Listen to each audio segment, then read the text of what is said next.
नमस्कार सर. नमस्कार. हं.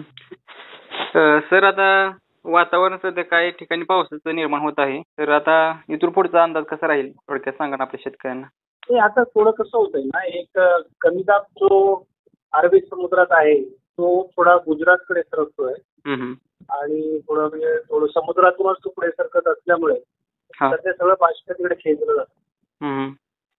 आणि त्याच्यामुळे ते महाराष्ट्रावरती ढग आहे पावसाचे, ते कमी होत आहे. हां. त्यामुळे थोडं पाऊस ते निवळेपर्यंत थोडा प्रॉब्लेम राहील.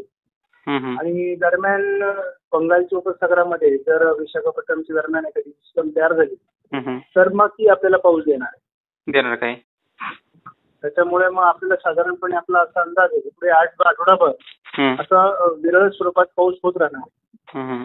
हां तेच ना, म्हणजे काही परिसरामध्ये आता होत आहे तिकडे काही परिसरामध्ये ढगाळ वातावरण तयार आहे. आणि ते सगळीकडे तर होणारच नाही, कारण हा परतीचा पाऊस आहे हां. आणि शेवटचा टप्पा आहे. हं, हं. 22-23 तारखेपासून मान्सून संपणार, नैऋत्य मान्सून. हं. आणि ईशान्य मान्सून सुरू होईल आणि ईशान्य मान्सून काय महाराष्ट्रात पाऊस देत नाही. तो फक्त दक्षिण भारतात पाऊस देत असतो. हं, हं. त्याच्यामुळे पावसाळा संपण्याच्या मार्गावर आहे. तर आता हे 7-8 दिवस विरळ स्वरूपात पद्धत पाऊस पडत राहील. हं, हं. शेवटचा टप्पा त्यामुळे आता हा एकदम शेवटचा टप्पा आहे. हं, हं, हं. पण आता शेतकऱ्यांनी काय करावं, जर पाण्यावर पिकं आली असतील तर पाणी द्यायला काही हरकत नाही, कारण सगळीकडे हा पाऊस होणार नाही. हं, हं. म्हणजे काय आता शेतकरी तसंच आहे ना, कारण की आता काय शेतकरी बिचारे शेतकरी म्हणजे पावसाच्या ह्याच्यावरती बसलेले आहेत ना, कारण की पाऊस येईल असताना म्हणजे हो ना, पण वातावरण सर्वांना नाही ना होणार पाऊस. हां, हां. सर्वच भागात तो पाऊस होणार नाही. हं, आणि हा पाऊस भरणीचा पाऊस आहे. म्हणजे हा काही ठिकाणी जोरदार पडतोय, हं. पण तो जनरली जिथेही पडेल तिथे भरणीसारखा पडणार आहे. त्याच्यामुळं पिकांची भरणी होण्यापलीकडे आता फारसं महत्व नाही आहे. हं, हं. म्हणजे हा जास्त वेळाचा पाऊस नाही. होतोय पण थोड्या वेळात होतोय.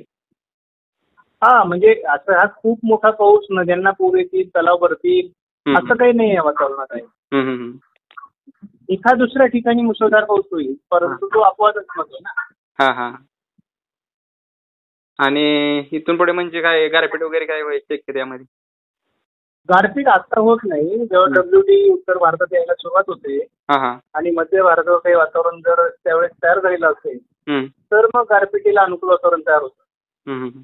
आणि गारपीट साधारण नोव्हेंबर-डिसेंबर मध्ये संभाव्य असते. हां, हां. मग जानेवारी-फेब्रुवारीमध्ये पण गारपिटीची शक्यता असते, कारण जेव्हा जेव्हा हवामानात बदल होऊन काही वातावरण तयार होतं आणि ती WD जर उत्तर भारतात असतील तर त्यांच्यामध्ये ट्रफलाईन तयार होऊन गारपीट होत असते महाराष्ट्रात. हं, हं. पण त्याला अजून अनुकूल वातावरण नाहीये. नोव्हेंबर-डिसेंबर मध्ये होते अवकाळी वातावरण सर. हा नाही, इथून पुढे कधीही होऊ शकते गारपीट, हं, हं. परंतु उत्तर भारतात WD पाहिजे आणि महाराष्ट्रात वातावरण असलं पाहिजे. हां, हां. असं कनेक्शन असलं दोन्हीचं तरच ते गारपीट होईल. हं, हं. म्हणजे सर आता किती दिवस राहणार आहे म्हणला तुम्ही? 25 तारखेपर्यंत का?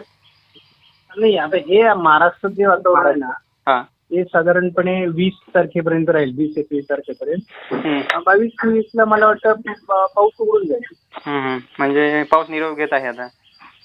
हा पूर्ण निरोप घेईल पाऊस. हं, हं. चालेल, म्हणजे सध्या तेच विचारावं म्हणलं तुम्हाला. बरेच दिवस कॉल केला नाही कसं हा काय. हा हं.